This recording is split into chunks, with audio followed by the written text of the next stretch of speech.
Bien sûr, nous sommes sous la grâce, mais sur ce sujet, ne dévions pas du véritable message de la Bible. À la fin des années 70, alors que je voyageais, j'ai découvert avec horreur des statistiques sur la croissance de l'Église. 80 à 90% des gens qui prennent une décision pour Christ s'éloignent de la foi. C'est l'évangélisation moderne avec ses méthodes qui crée ces 80 à 90% de rétrogrades. Pour que ce soit plus réel pour vous, en 1991, Harvest, une dénomination majeure aux États-Unis avec plus de 11 500 églises, a pu obtenir 294 000 décisions pour Christ. Ceci en une année. Mais seules 14 000 personnes parmi elles ont pu être retrouvées car elles avaient intégré une église. Ils n'ont pu savoir ce qu'étaient devenues les 280 000 autres personnes. Il y a une chose que j'ai découverte à la fin des années 70 et qui m'a vraiment tracassée.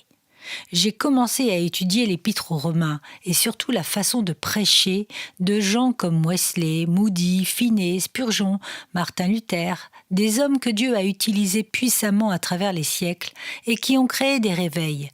Et j'ai découvert que Dieu utilisait un principe carrément négligé dans l'évangélisation d'aujourd'hui. Un jour, j'ai été appelé pour prêcher devant 1000 pasteurs. En 1992, cet enseignement a été diffusé sur un écran devant 30 000 pasteurs. Cette même année, David Wilkerson écoutait l'enseignement dans sa voiture et le soir même, il m'a fait faire 5000 km de Los Angeles à New York pour que je partage cet enseignement avec son église. J'ai récemment entendu parler d'un pasteur qui a écouté la cassette 250 fois. Je serais ravie si vous écoutiez seulement une fois cet enseignement. Enseignement qui s'intitule « Le secret le mieux gardé de l'enfer ». La Bible dit dans le psaume 19 au verset 8 « La loi de l'Éternel est parfaite ». Qu'est-ce que la Bible dit qui est parfait pour restaurer ou convertir l'âme ? Elle est très claire à ce niveau.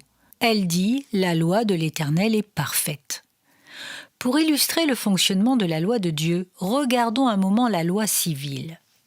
Imaginez que je vous annonce que j'ai une très bonne nouvelle pour vous, car quelqu'un a payé votre amende de 200 millions d'euros. Vous réagiriez sûrement en disant « En quoi est-ce une bonne nouvelle ? Je n'ai aucune amende à payer, moi. » La bonne nouvelle n'en serait pas une pour vous. Cela vous paraîtrait n'avoir aucun sens. Plus que cela, ce serait offensant, car j'insinuerais ainsi que vous avez contrevenu à la loi alors que vous êtes convaincu de n'avoir rien fait de mal. Mais je vais vous raconter l'histoire autrement. Alors que vous veniez ici, un radar vous a pris en flagrant délit de vitesse. Il y avait une dizaine de panneaux qui signalaient que la vitesse était limitée à 30 km/h. Mais vous avez roulé à grande vitesse, atteignant presque les 100 km/h. Ce que vous avez fait était extrêmement dangereux. Cela mérite une amende de 200 millions d'euros. Juste avant que la sentence tombe, vous apprenez que quelqu'un est venu à votre secours et a payé l'amende à votre place. Là, vous estimez que vous êtes vraiment chanceux. Comprenez par là que lorsqu'on dit à la personne les mauvaises choses qu'elle a faites, alors seulement la bonne nouvelle aura un sens. Mais si je ne lui démontre pas qu'elle a contrevenu à la loi, alors cette bonne nouvelle pour elle n'aura aucun sens et elle sera même offensante. De la même façon, si j'approche un pécheur impénitent en lui disant « Jésus est mort sur la croix pour tes péchés », cela n'aura aucun sens pour lui. Au contraire, il sera offensé. Les pécheurs n'ont pas compris comment Dieu rend les hommes justes devant lui et ils ont cherché à établir leur propre façon de l'être. Ainsi, ils ne sont pas soumis à l'œuvre salutaire de Dieu. En d'autres termes, la majorité des personnes qui entendent le mot « péché » vont penser « ce n'est pas pour moi, je suis quelqu'un de bien, je n'ai jamais vraiment péché ». La Bible dit dans 1 Corinthiens au chapitre 1 verset 18 « La prédication de la croix est une folie pour ceux qui périssent ». Si j'insinue à quelqu'un qu'il est pécheur alors qu'il ne le pense pas, il se rebiffe parce qu'en ce qui le concerne, il y a une multitude de gens plus mauvais que lui et il le sait. Mais si je prends le temps d'ouvrir la loi divine, ne serait-ce que les 10 commandements, et que je montre au pécheur précisément ce qu'il a fait de mauvais et qu'il a offensé Dieu en violant sa loi, alors la bonne nouvelle ne sera plus une offense, une folie, mais elle sera la puissance de Dieu pour le salut de tous ceux qui croient. Comme le dit Jacques, il sera convaincu par la loi d'être un transgresseur. Romains chapitre 3 verset 19 dit « Or, nous savons que tout ce que dit la loi, elle le dit à ceux qui sont sous la loi, afin que toute bouche soit fermée et que tout le monde soit reconnu coupable devant Dieu. » Ainsi, une fonction de la loi de Dieu est de fermer la bouche de tout homme devant Dieu et de les empêcher de dire « Bof, il y a des personnes pires que moi tout autour ». La loi ferme la bouche de ceux qui cherchent à se justifier. Elle prouve au monde entier qu'il est coupable devant Dieu. Romains 3,20 dit « C'est par la loi que vient la connaissance du péché ». La loi de Dieu désigne ce qu'est le péché. Le péché, c'est la transgression de la loi, 1 Jean 3,4. Mais je n'ai connu le péché que par la loi, car je n'aurais pas connu la convoitise si la loi n'avait pas dit « tu ne convoiteras pas ». Romains 7, verset 7. Ainsi, la loi a été un précepteur pour nous conduire à Christ, afin que nous soyons justifiés par la foi. Galates 3, verset 24. La loi devrait être comme un maître d'école pour nous amener au Sauveur. La loi ne nous aide pas à devenir justes, elle nous laisse sans aide, elle ne nous justifie pas, elle nous laisse seulement coupables devant le trône de Dieu. Ce qui est tragique, c'est qu'au début du siècle dernier, quand on a enlevé la loi qui permet d'attirer les pécheurs à Christ, l'Église moderne a dû trouver une autre façon d'attirer les gens à Christ. Elle a utilisé une propagande autour de l'amélioration de la vie. L'Évangile a dégénéré en « Jésus-Christ veut te donner la joie, la paix, la plénitude et un bonheur durable ». Pour illustrer le côté non biblique de cet enseignement très populaire aujourd'hui, écoutez très attentivement cette anecdote. Parce que cet exemple est très important pour vous faire comprendre ce que je vais vous démontrer. Deux hommes sont assis dans un avion. On donne au premier un parachute en lui disant qu'il faut qu'il le mette pour améliorer son vol. Il est très sceptique, premièrement, parce qu'il ne peut pas comprendre pourquoi un parachute va améliorer son vol. Au bout d'un moment, il décide d'expérimenter cette proposition pour savoir si elle est vraie. Alors qu'il met le parachute, il remarque le poids sur ses épaules et le fait qu'il a du mal à s'asseoir bien droit. Cependant, il se console en pensant qu'on lui a promis que le parachute allait améliorer son vol. Alors, il décide de le garder. Alors qu'il attend, il remarque que les passagers tout autour se moquent de lui et rient parce qu'il porte un parachute dans un avion. Il commence à se sentir humilié. Il ne peut plus supporter cela plus longtemps. Il se lève, il enlève sa ceinture, il ôte le parachute et le jette par terre. Le désillusionnement et l'amertume remplissent son cœur car il estime qu'on lui a menti. On donne un parachute à une deuxième personne. Mais écoutez bien la différence. Écoutez bien ce qu'on lui dit. On lui dit de le mettre, car à n'importe quel moment, il pourra être contraint de sauter de 30 km d'altitude. C'est inéluctable. Avec des remerciements, il s'empresse de mettre le parachute. Il ne remarque pas du tout le poids sur ses épaules. Il ne remarque même pas qu'il ne peut pas s'asseoir droit. Il est abîmé dans ses pensées à l'idée de ce qui aurait pu se passer sans parachute. Analysons les motifs et le résultat de l'expérience de chacun de ces deux passagers. Le motif de la première personne pour mettre le parachute était seulement d'améliorer son vol. Le résultat, c'est qu'il a été humilié par les autres passagers. Il a été désillusionné et a conçu de l'amertume envers ceux qui lui avaient donné un parachute. Il pense qu'on lui avait menti et cela prendra beaucoup de temps avant qu'il accepte d'enfiler de nouveau un parachute. La seconde personne a mis le parachute, non pour son confort, mais pour éviter le désastre à venir. Il sait ce qui aurait pu se passer sans ce parachute. La joie est enracinée dans son cœur, ainsi qu'une grande paix, sachant qu'il a évité une mort certaine. Son attitude envers ceux qui lui ont donné ce parachute est une gratitude sans bornes. Maintenant, écoutez ce que dit l'Évangile moderne. Venez à Jésus, il vous donnera la paix, la joie, le bonheur et l'accomplissement de vous-même. Alors le pécheur répond favorablement, s'attendant à ce que ses promesses soient vraies. Qu'obtient-il ? Les tentations, les tribulations, les persécutions que l'Écriture promet. De surcroît, ses anciens amis se moquent de lui. Alors un jour, il se débarrasse du Seigneur Jésus-Christ. Il est offensé, désillusionné et surtout très amer. On lui a promis la paix, la joie, l'accomplissement de soi-même, mais tout ce qu'il a eu, ce sont des épreuves et l'humiliation. Son amertume est dirigée envers ceux qui lui ont apporté la soi-disant bonne nouvelle. Son dernier état est pire que celui d'avant. On a fabriqué un rétrograde de plus. Au lieu de dire aux passagers qu'ils peuvent améliorer momentanément leur vol, nous devrions plutôt les avertir du saut mortel qui les attend sans parachute. Hébreux 9, verset 27 nous dit « Il est réservé aux hommes de mourir une seule fois, après quoi vient le jugement ». Quand le pécheur comprend les conséquences horribles d'avoir transgressé la loi de Dieu, alors il court vers Jésus pour échapper à la colère de Dieu à venir. Et si nous sommes de vrais et fidèles témoins, nous prêcherons que Dieu annonce maintenant à tous les hommes en tout lieu qu'ils aient à se repentir, parce qu'il a fixé un jour où il jugera le monde selon la justice. Actes chapitre 17, verset 31. Vous voyez que ce n'est pas un problème de bonheur, mais de justice. Peu importe quelle jouissance donne le péché pour une saison, sans la justice de Christ, il va périr au jour de la colère. Proverbe chapitre 11, verset 4. Au jour de la colère, la richesse ne sert à rien, mais la justice délivre de la mort.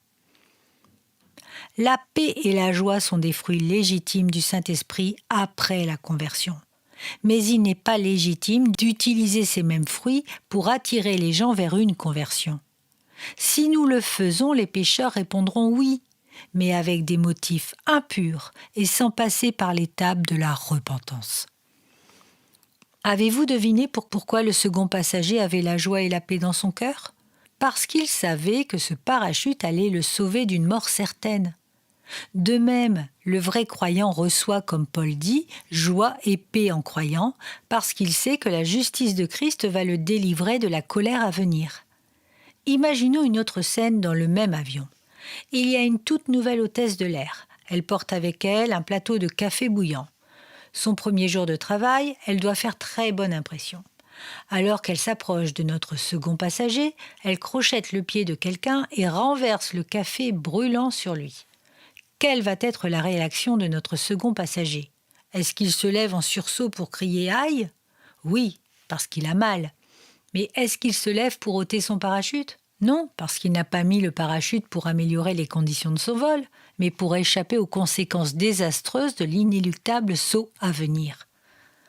On pourrait même dire que cet incident le rapproche encore plus de son parachute et même lui donne envie de sauter au plus tôt.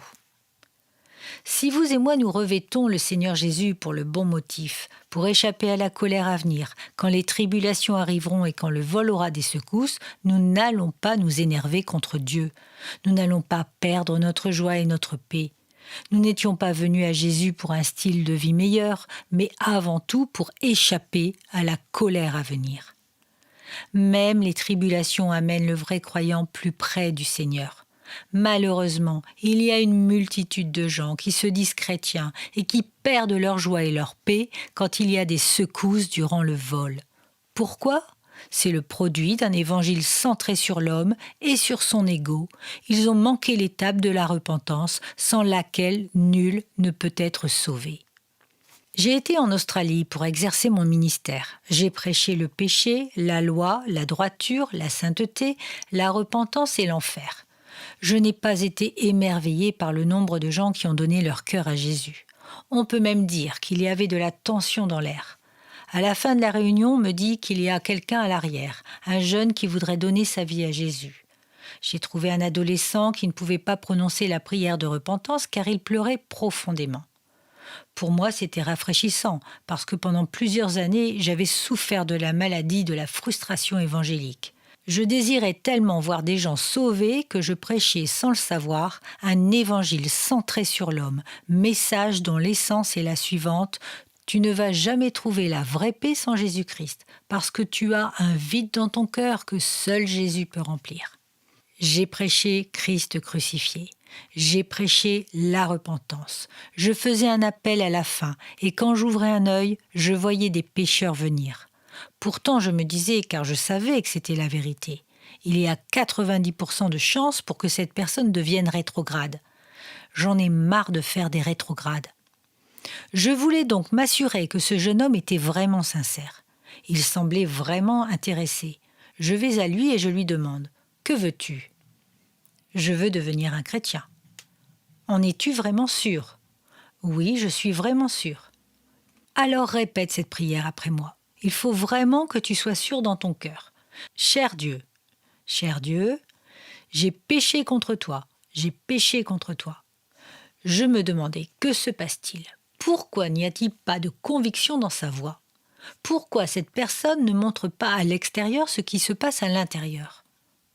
En examinant la situation, je me suis rendu compte que cette personne était à 100% sincère, mais avait répondu à un très mauvais message. Cet homme voulait faire un essai avec Jésus. Il avait déjà essayé le sexe, la drogue, l'alcool, qui ne lui avaient pas vraiment donné de satisfaction totale. Alors il a voulu essayer ce Jésus de qui je disais « Il va t'apporter la paix, la joie, la plénitude, etc. » Il ne voulait pas échapper à la colère de Dieu à venir parce que je ne lui ai jamais dit qu'il y avait une colère à venir. Il n'était pas brisé devant Dieu parce qu'il ignorait ce qu'était le péché. Je ne le lui avais pas dit. Rappelez-vous de ce que Paul a dit dans Romains chapitre 7, verset 7. « Je n'ai connu le péché que par la loi. » Le péché est contre Dieu. Comment quelqu'un peut-il se repentir s'il ne sait pas ce qu'est le péché ? La repentance horizontale. Bien sûr, il peut y avoir une repentance horizontale en pensant à ce qu'il a fait contre d'autres hommes, par exemple en les volant. Mais ce n'est qu'une repentance par rapport à l'homme. Quand David a péché contre Bathsheba, il l'avait convoitée, 10e des 10 commandements. Il a volé la femme de son voisin, 8e commandement. Il a commis l'adultère, 7e commandement. Il a commis un meurtre, 6e commandement. Il a déshonoré ses parents, 5e commandement, etc. Il avait transgressé les 10 commandements. Il n'a pas dit « j'ai péché contre l'homme », mais « j'ai péché contre l'Éternel ». 2 Samuel chapitre 12 verset 13. Quand Joseph a été tenté sexuellement, il a dit « Comment puis-je faire cela et pécher contre Dieu ?» Le fils prodigue a dit « J'ai péché contre le ciel ». Paul prêchait la repentance envers Dieu et la Bible dit dans 2 Corinthiens chapitre 7 verset 10 que la tristesse selon Dieu produit une repentance qui mène au salut et que l'on ne regrette pas, tandis que la tristesse du monde produit la mort. La repentance verticale. Si un homme ne comprend pas que la repentance est premièrement verticale, alors il va exercer une repentance superficielle, expérimentale et horizontale et s'éloigner de la foi quand viendront les tribulations, les tests, les épreuves et les tentations. A.B. Earl a dit « J'ai remarqué après une longue expérience que les sévères menaces de la loi de Dieu ont une place prééminente pour emmener les gens à Christ. Ils doivent se voir perdus pour pouvoir crier « pitié » et ils n'échapperont pas au danger à moins qu'ils ne l'aient vu. Earl était un évangéliste célèbre du siècle dernier. Il avait 150 000 convertis pour appuyer ses déclarations. Si vous n'avez pas bien lu cette déclaration, alors je la répète, car Satan ne veut pas que vous compreniez cela. Soyez attentifs. Voyez-vous, si vous essayez de sauver quelqu'un d'une noyade alors qu'il ne croit pas qu'il se noie, il ne sera pas vraiment content de votre intervention. Il ne voudra pas être sauvé s'il ne voit pas le danger. Il n'échappera pas au danger s'il ne l'a pas vu. Imaginons que vous veniez à moi et me dites « Hey Ray, voici de quoi suivre un traitement contre la maladie de Crowe-Size. J'ai vendu ma maison pour réunir l'argent afin que tu puisses suivre ce traitement. C'est un cadeau. » Je réagirais certainement de cette façon. De quoi parles-tu ? La maladie de Crowe-Size ? Tu as vendu ta maison pour me procurer ce traitement ? Tu m'en fais cadeau gratuitement ? Pourquoi ? Merci beaucoup. Je penserais en même temps que ce gars est fou. Je n'ai même jamais entendu parler de cette maladie. Mais si tu viens à moi et me dis « Ray, tu as la maladie Crowe-Size. Je peux voir les 10 symptômes caractéristiques sur ton corps. Tu peux mourir à n'importe quel moment. » Si désormais je suis convaincue d'avoir la maladie de Crowe-Size, je vais m'écrier « Que puis-je faire ?» Si tu me dis alors « Voici, j'ai vendu ma maison pour réunir l'argent pour le traitement, je t'en fais cadeau gratuitement », Je ne vais pas mépriser ton sacrifice, je vais l'apprécier. Malheureusement, aux États-Unis et dans les pays occidentaux, nous avons prêché le remède avant d'avoir d'abord convaincu les gens qu'ils étaient malades. Nous avons prêché l'évangile de grâce avant de prêcher la loi, pour montrer qu'ils étaient transgresseurs de cette loi. Donc passibles des conséquences des transgressions à la loi, le salaire du péché c'est la mort. Quand on sait qu'on est condamné à mort, il ne reste plus qu'un seul espoir, la grâce. La plupart des gens à qui j'ai essayé de témoigner se disent chrétiens. On leur répète qu'ils doivent donner leur vie à Jésus, 2 fois, 6 fois, 15 fois, 78 fois. Mais comme ils croient qu'ils sont déjà sauvés parce qu'on leur a dit qu'ils étaient nés de nouveau, l'appel n'a aucun effet sur eux. Pourtant, on sait que ces gens ne sont pas de vrais chrétiens. Ils sont fornicateurs, blasphémateurs, etc. Mais ils croient qu'ils sont sauvés parce qu'on leur a dit qu'ils étaient nés de nouveau. Point final. Ils utilisent la grâce de Dieu pour la satisfaction de leur chair. Ils n'estiment pas le prix du sacrifice de Christ. Pour eux, on parle du sang de Christ en vain. Et l'orgueil. Le véritable évangile biblique ne souffre pas d'exception. La loi est pour les orgueilleux et la grâce est pour les humbles. Jamais vous ne verrez Jésus donner l'évangile, la croix, la bonne nouvelle, la grâce de Dieu à quelqu'un qui est arrogant avec sa propre justice et son orgueil. Avec la loi, Jésus commence par briser le cœur dur et avec la grâce, il guérit le cœur brisé. Il a toujours fait les choses qui plaisent à son Père. Dieu résiste aux orgueilleux, mais il donne sa grâce aux humbles. Jacques chapitre 4, verset 6.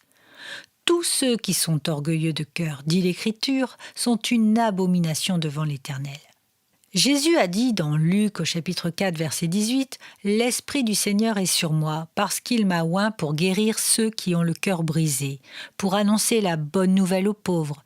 Il m'a envoyé pour proclamer aux captifs la délivrance et aux aveugles le recouvrement de la vue, pour renvoyer libres les opprimés. » Ce sont des énoncés spirituels. Le cœur brisé, c'est celui qui est contrit par la conviction de péché. Le pauvre est le pauvre en esprit dont parle Jésus aussi en Matthieu chapitre 5 verset 3. Les captifs sont ceux que Satan tient prisonniers pour faire sa volonté. Les aveugles sont ceux que le Dieu de ce monde a aveuglés, à moins que la lumière de l'Évangile ne brille à travers eux. Les malades ont besoin d'un médecin, mais ce sont seulement ceux qui sont convaincus d'être malades qui vont apprécier le remède approprié. Nous allons regarder brièvement des exemples où la loi est donnée aux orgueilleux et la grâce aux humbles. Dans Luc au chapitre 10, verset 25, un certain maître de la loi se lève pour éprouver Jésus.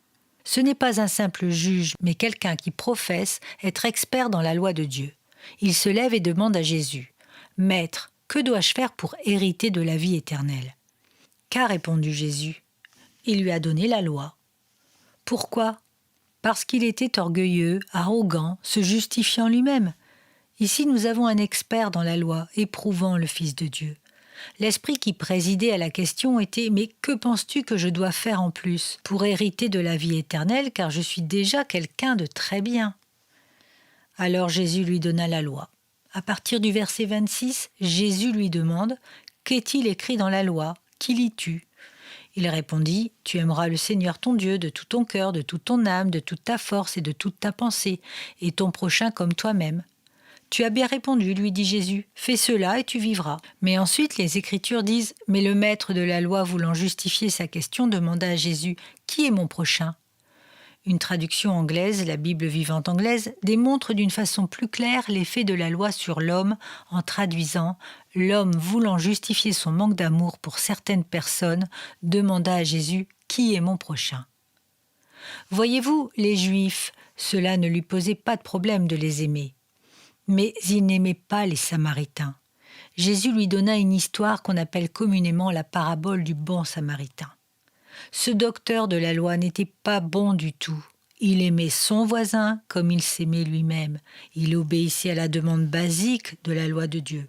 L'effet sur lui de l'essence de la loi, de la spiritualité de la loi, ce que la loi demande en vérité, ce fut que la bouche de cet homme se taise. La loi a été faite pour fermer toutes les bouches des orgueilleux et montrer que le monde entier est coupable devant Dieu, selon Romains chapitre 3, verset 19. C'est la même chose en Luc chapitre 18, verset 18. Un chef interrogea Jésus. Il dit « Bon maître, que dois-je faire pour hériter la vie éternelle ?» Comment la plupart d'entre nous réagiraient si quelqu'un venait nous demander « Comment puis-je avoir la vie éternelle ?» Oh, dis vite telle prière avant que tu ne changes d'avis. Mais que fit Jésus face à ce candidat à la conversion ? Il pointa son attention vers la loi. Il nomma 5 commandements horizontaux, des commandements en rapport avec son prochain. Tu ne commettras point d'adultère, tu ne tueras point, tu ne déroberas point, tu ne diras pas de faux témoignages, honore ton père et ta mère. Le jeune homme riche répondit « Mais j'ai observé toutes ces choses durant ma jeunesse. » Jésus lui dit « Il te manque encore une chose. Vends tout ce que tu as, distribue-le aux pauvres et tu auras un trésor dans les cieux. Puis viens et suis-moi. » Il utilisa l'essence du premier des 10 commandements. « Je suis l'Éternel ton Dieu, tu n'auras point d'autre Dieu devant ma face. » Il montra à cet homme que son Dieu était son argent. Tu ne peux servir Dieu et Mammon. La loi est pour les orgueilleux. L'argent est une bonne chose en soi, une chose que Dieu lui-même nous donne. Mais le problème est d'ordre affectif. Nous blessons le cœur de Dieu si nous aimons quoi que ce soit, y compris l'argent, plus que Dieu. Mais la grâce est pour les humbles. Ils sont humbles car ils se savent coupables devant la loi de Dieu. Nous voyons la grâce donnée aux humbles dans le cas de Nicodème. Nicodème était un dirigeant juif, enseignant en Israël, donc il maîtrisait la loi de Dieu. Il était humble de cœur, car il vint à Jésus et reconnut la divinité du Fils de Dieu. Nous savons que tu es un docteur venu de Dieu. Personne ne peut faire ces miracles que tu fais si Dieu n'est avec lui. Alors Jésus a donné à cet honnête chercheur de la vérité, avec un cœur humble et une connaissance du péché par la loi, la bonne nouvelle de l'amende payée pour lui. Car Dieu a tant aimé le monde qu'il a donné son Fils unique. Jean chapitre 3 verset 16. Ces paroles n'étaient pas de la folie pour Nicodème, mais c'était la puissance de Dieu pour son salut. Cas similaire concernant Nathanaël dans Matthieu chapitre 1 versets 45 à 49. Il était un Israélite élevé sous la loi et sa mise en action. Pas seulement en parole, il n'y avait pas d'hypocrisie dans son cœur. Clairement, la loi était un maître d'école pour emmener ce juif pieux à Christ. Pareil pour les Juifs au jour de la Pentecôte, dans Actes chapitre 2 verset 5. Ils étaient des Juifs dévoués, des Juifs pieux, dont ils buvaient, mangeaient et transpiraient la loi de Dieu. La raison pour laquelle ils se réunissaient au jour de la Pentecôte était pour célébrer le don de la loi sur le mont Sinaï. Donc, quand Pierre s'est levé pour prêcher à ces Juifs pieux, il n'a pas prêché la colère, non. La loi crée la colère, et il le savait. Il ne leur a pas prêché la justice de Dieu ou le jugement, cela ils le connaissaient déjà. Ils avaient été enseignés en profondeur dans la loi. Mais il leur a partagé la bonne nouvelle de la dette déjà payée pour eux, Christ crucifié. Voyez le résultat dans Actes chapitre 2 verset 37. Après avoir entendu ce discours, ils eurent le cœur vivement touché. Ils dirent à Pierre et aux autres apôtres, « Frères, que ferons-nous » La loi était un maître d'école pour les amener à Christ, pour qu'ils puissent être justifiés par la foi en son sang. 1 Timothée chapitre 1 verset 8. Nous savons bien que la loi est bonne pourvu qu'on en fasse un usage légitime. La loi de Dieu est bonne si elle est utilisée légitimement. Mais pour qui et pourquoi la loi fut-elle faite ? Le verset suivant nous le dit. Il faut savoir avant tout qu'elle n'est pas faite pour les honnêtes gens. Le juste, le croyant n'est pas régi par elle. Elle a été instituée par ceux qui n'en veulent pas. Les hommes sans foi ni loi, vivant sans règle ni frein, pour les rebelles, les gens qui méprisent Dieu et les pécheurs, pour les gens sans respect ni scrupule à l'égard de ce qui est sacré, qui tueraient père et mère, les assassins, pour les débauchés, les pervers, les homosexuels, les marchands d'esclaves, les menteurs, les gens sans parole, et d'une manière générale, elle est là pour s'opposer à tout comportement contraire au bon ordre et à la doctrine menant au salut. Version parole vivante. Ainsi, si vous voulez amener un homosexuel à Christ, ne rentrez pas dans un argument au sujet de sa perversion. Il est prêt à vous répondre avec ses gants de boxe. Donnez-lui les 10 commandements. Il se rendra compte qu'en dehors de sa perversion sexuelle, il a offensé Dieu de 10 autres manières. La loi a été faite pour les homosexuels. Mais si vous voulez amener un juif à Christ, étalez le chemin du Seigneur devant lui. Préparez son cœur pour la grâce, comme c'est arrivé au jour de la Pentecôte. Et si vous voulez amener un musulman à Christ, donnez-lui la loi de Moïse. Ils acceptent Moïse comme étant un prophète. Donnez-lui la loi de Moïse et dépouillez-les de leur propre justice et amenez-le au pied de la croix et du sang de Jésus. Pensez à la femme prise dans l'acte d'adultère dans Jean chapitre 8, violation du 7e commandement. La loi demandait son sang. Elle s'est retrouvée dans une situation très difficile, prête à être lapidée. Elle n'avait aucune issue de sortie que de se jeter aux pieds du Fils de Dieu pour obtenir miséricorde. Paul parle de la loi qui condamne. Peut-être, me diriez-vous, vous ne pouvez condamner les pécheurs car ils sont déjà condamnés. C'est vrai. Jean chapitre 3 verset 18 le dit, « Celui qui croit au Fils n'est pas condamné, mais celui qui ne croit pas est déjà condamné parce qu'il n'a pas cru au Fils unique de Dieu. » Ce que la loi fait, c'est de révéler à la personne son véritable état. Par exemple, votre table a de la poussière dans le salon. Vous la nettoyez avec un chiffon. Puis le lendemain, vous ouvrez les rideaux. Le soleil brille sur la table. Qu'est-ce que vous voyez ? De la poussière. Et dans l'air, de la poussière. La lumière n'a pas créé la poussière, mais elle l'a exposée. Quand nous prenons le temps de faire briller la lumière de la loi de Dieu sur le cœur du pécheur, il se verra dans son véritable état. Proverbe chapitre 6 verset 23, « Car le commandement est une lampe, l'enseignement une lumière. C'est pourquoi Paul dit en Romains chapitre 3 verset 20, « Par la loi vient la connaissance du péché. » C'est pourquoi il dit aussi en Romains chapitre 5 verset 20, « Quant à la loi, elle est intervenue pour que le péché prolifère. Mais là où le péché a proliféré, la grâce a surabondé. » En d'autres termes, la loi montre le péché sous sa vraie nature. Les fausses manières d'évangéliser. Je vais vous montrer comment je témoigne en utilisant ce principe. Je crois vraiment qu'il faut suivre les pas de Jésus. Jamais, jamais je ne m'approche de quelqu'un en commençant par dire « Jésus t'aime ». C'est absolument non biblique. Il n'y a aucun précédent dans les Écritures. Je ne vais pas plus vers quelqu'un pour lui dire « Je voudrais te parler de Jésus-Christ ». Pourquoi ? Parce que si je veux vous réveiller d'un profond sommeil, je n'enverrai pas un rayon laser dans vos yeux. Cela vous ferait sursauter. J'augmente la lumière petit à petit. Premièrement, le naturel, puis le spirituel. Pourquoi ? Parce que l'homme qui ne compte pas sur ses facultés naturelles est incapable d'accueillir les vérités communiquées par l'Esprit de Dieu. Elles sont une folie pour lui. Il lui est impossible de les comprendre, car on ne peut en juger que par l'Esprit. 1 Corinthiens chapitre 2 verset 14. Un précédent dans les Écritures est en Jean 4. Avec la femme du puits, Jésus commence au niveau naturel. Il demande un verre d'eau. Puis il bascule dans le spirituel. Il dit qu'il peut donner de l'eau vive, ce qui éveille l'intérêt de la femme. Il apporte ensuite la conviction de péché en utilisant le 7e commandement, au verset 18. Puis seulement, il se révèle enfin comme étant le Messie, au verset 26. Quand je rencontre quelqu'un, je parle du temps, du sport, je le laisse se sentir un peu dans son élément et j'essaie de le connaître. Peut-être une blague par-ci, par-là. Je peux parler des principaux événements de l'actualité, etc. Puis je bascule délibérément du naturel au spirituel.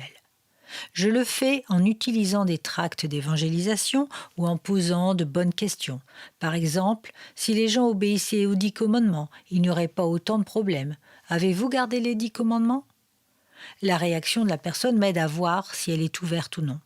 En général, la personne répond « Cool, les 10 commandements, j'apprécie beaucoup ».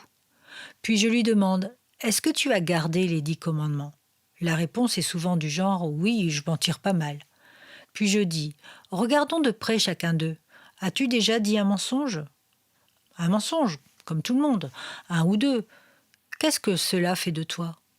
Un pécheur, sûrement. Plus spécifiquement, qu'est-ce que cela fait de toi ? Non, monsieur, je ne suis quand même pas un menteur. Alors je lui dis « Combien de mensonges dois-tu dire pour être un menteur ? 10, 50, 1000 ? Est-ce vrai qu'il suffit d'un mensonge pour être un menteur ? As-tu déjà volé quelque chose ? Non. Allons, tu viens juste d'admettre que tu es un menteur. As-tu déjà volé quelque chose ? Même pas une toute petite chose comme un stylo de bureau ? Ouais. Qu'est-ce que cela fait de toi ? Un voleur. Jésus a dit « Si tu regardes une femme pour la convoiter, tu as commis un adultère dans ton cœur. » As-tu déjà fait cela ? Oui, une infinité de fois. Tu l'admets toi-même, tu es un menteur, un voleur, un adultère de cœur. Tu vas faire face à Dieu au jugement dernier. Et nous n'avons regardé que 3 des 10 commandements. As-tu déjà utilisé le nom de Dieu en vain, d'une manière inutile ou abusive ? Oui, et je vais essayer d'arrêter. Tu sais ce que cela veut dire ? C'est du blasphème. La Bible dit qu'au jour du jugement, nous aurons à répondre de chaque parole proférée et que la loi n'épargnera pas celui qui prend le nom de Dieu en vain. Maintenant, la chose merveilleuse au sujet de la loi de Dieu, c'est que Dieu a pris le temps de l'écrire dans nos cœurs. Romains chapitre 2 verset 15 dit « Il montre que l'œuvre de la loi est écrite dans leur cœur. Leur conscience en rend témoignage et leur raisonnement les accuse ou les défendent tour à tour. » Conscience veut dire connaissance. Donc, quand on ment, que l'on vole, que l'on convoite, que l'on blasphème, que l'on hait, etc., on le fait avec la connaissance que c'est mauvais. Dieu a donné une lumière à tout homme.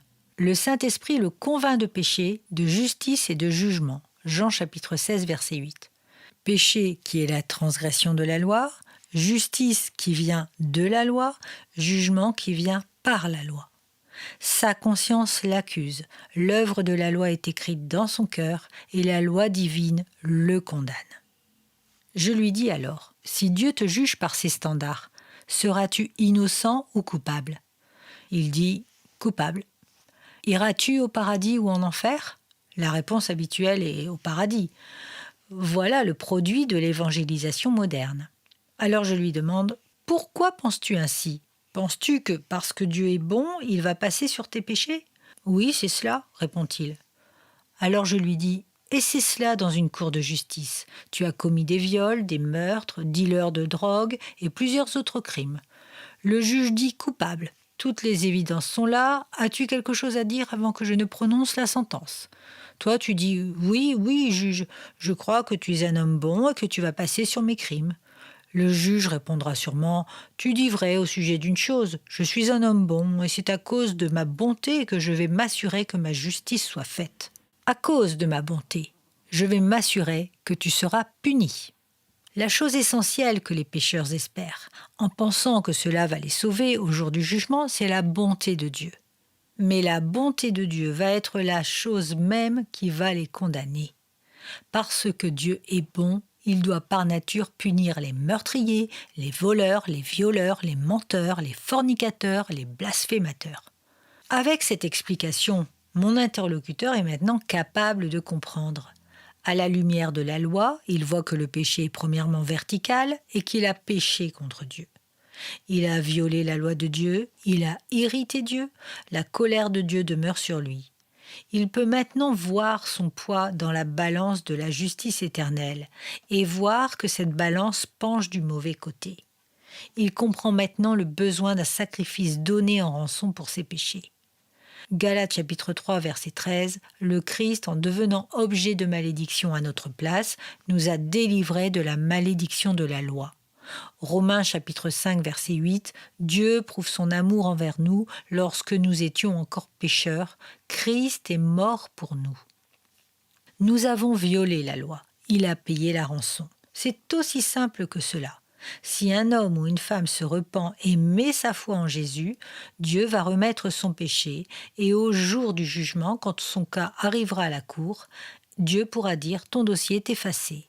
Comme la version Nouveau Testament Parole vivante le traduit si bien, Galates chapitre 3 verset 13, « Mais à présent le Christ nous a affranchis de l'esclavage du régime légal, il a payé cher notre liberté, car il a pris sur lui la malédiction divine. » Le pécheur exerce ainsi la repentance envers Dieu, la foi envers le Seigneur Jésus-Christ. Il mettra sa main à la charrue et il ne regardera jamais en arrière. Il est utilisable pour le royaume de Dieu. La terre de son cœur a été retournée pour que ce cœur puisse recevoir la parole implantée pour sauver son âme. Le célèbre traducteur biblique John Wycliffe a dit « Le plus grand des ministères que l'homme puisse atteindre sur terre est de prêcher la loi de Dieu. Parce que cela va attirer les pécheurs pour une foi dans le Sauveur jusqu'à la vie éternelle. » Martin Luther a prophétisé « Si nous n'utilisons pas la loi dans la proclamation de l'Évangile, nous allons remplir l'Église de faux convertis. Ils auront reçu la parole sur un sol rocailleux. » Il a aussi dit « Est-ce Satan, le dieu de toutes les divisions, qui établit chaque jour des nouvelles sectes ? La dernière de toutes, à laquelle je n'aurais jamais pensé. Il établit des sectes qui enseignent que l'homme ne devrait pas être terrifié par la loi, mais doucement exhorté par la prédication de la grâce de Christ. Luther a ainsi dit qu'il y a des démoniaques, des sectes sataniques, qui ont retiré la loi et ne prêchent plus que la grâce de Dieu. Ce qui résume parfaitement ce que l'on voit dans la plupart des campagnes d'évangélisation d'aujourd'hui. John Wesley a dit « Prêchez à 90% la loi et à 10% la grâce ». 90% la loi et 10% la grâce, cela paraît disproportionné. Pourquoi pas 50-50 ? Parce que cela ne suffit pas. Jésus a dit dans Matthieu chapitre 5 verset 6 « Heureux ceux qui ont faim et soif de vivre comme Dieu le demande, car Dieu exaucera leurs désirs. » Combien de non-chrétiens connaissez-vous qui ont faim et soif de justice, soif de vivre comme Dieu le demande ? La Bible dit qu'aucun ne cherche Dieu. Ils adorent les ténèbres, ne viennent point à la lumière de peur que leurs œuvres soient dévoilées. La seule chose qu'ils boivent, c'est l'iniquité, tout comme ils boivent l'eau.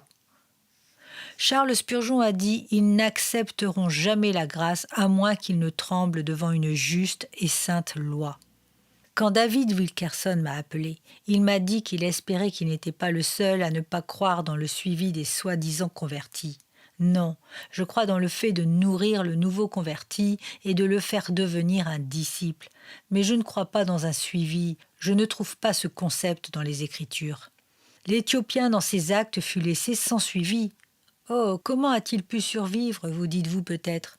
La seule chose qu'il avait était Dieu et la Bible. Laissez-moi vous expliquer ce qu'est le suivi. Quand on obtient des décisions pour Christ dans une église locale ou des croisades, on prend des travailleurs de la moisson, aussi peu soit-il, et on leur donne la dure tâche de courir après ces décisions pour être sûr que les gens continuent avec Dieu. Mais qu'est-ce que cela démontre vraiment ? Cela révèle qu'on admet avoir une bien faible confiance en la puissance de notre message et en la puissance de Dieu pour les garder. Si Dieu les a sauvés, Dieu va les garder. S'ils sont nés de Dieu, ils ne mourront jamais. Philippiens chapitre 1 verset 6 « Je suis certain de ceci.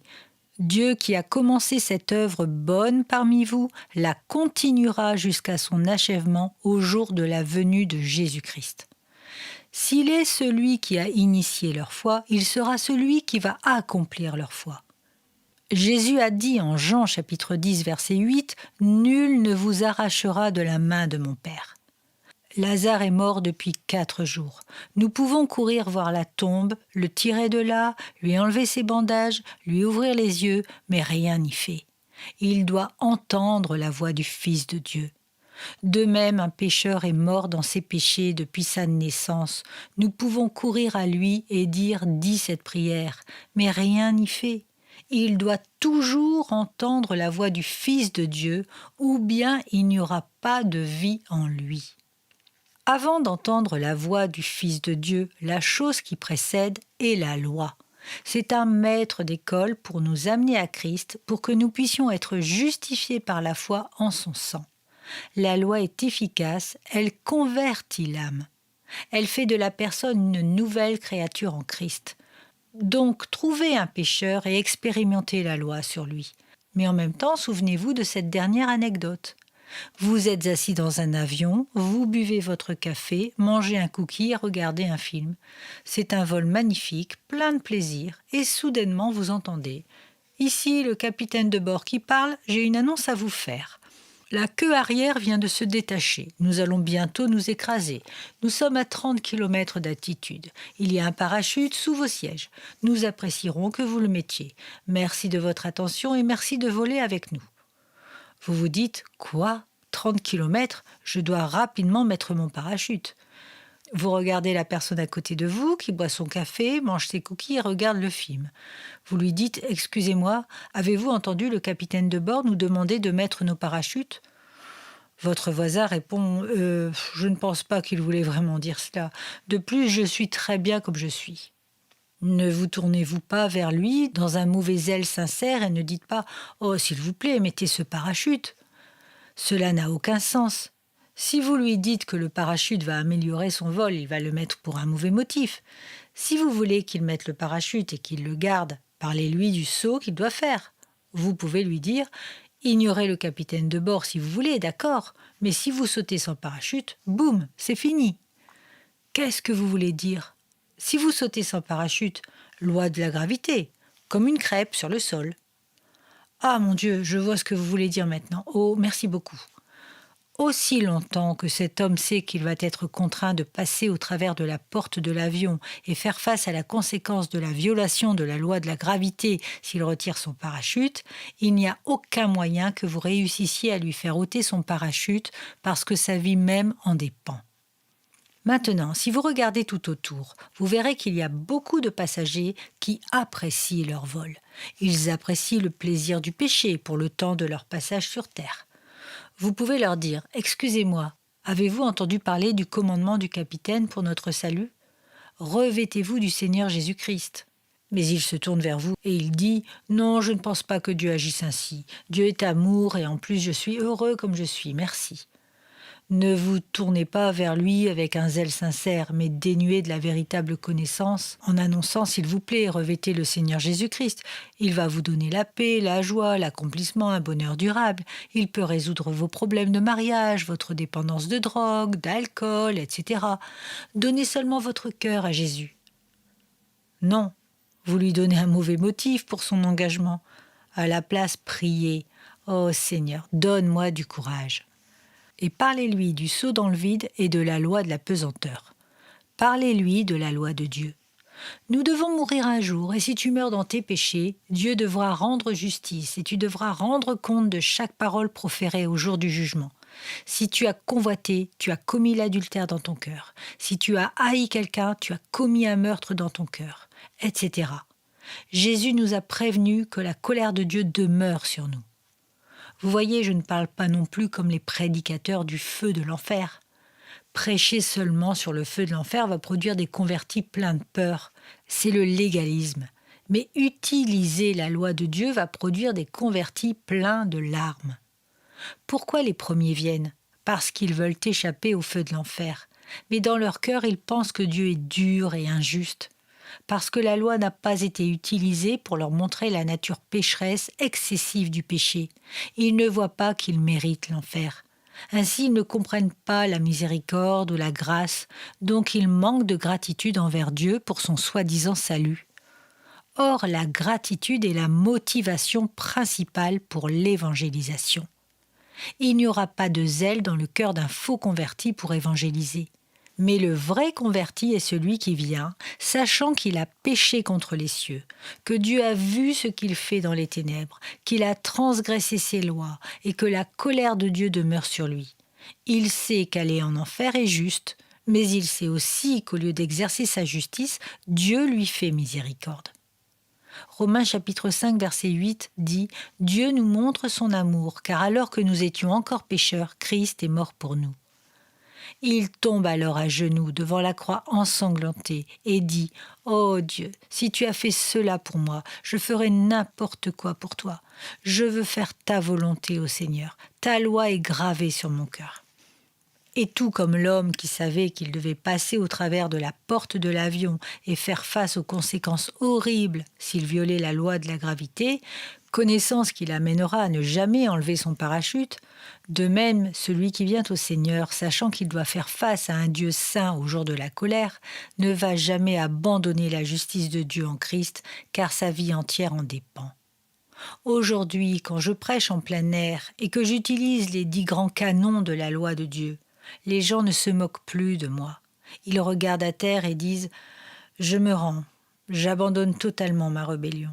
Je donne tout à Jésus. » Ils viennent du côté des vainqueurs pour ne jamais devenir des déserteurs. De tels convertis deviennent des gagneurs d'âme et non des fardeaux pour l'Église. Et maintenant, mes amis, laissez-moi vérifier la validité de votre salut.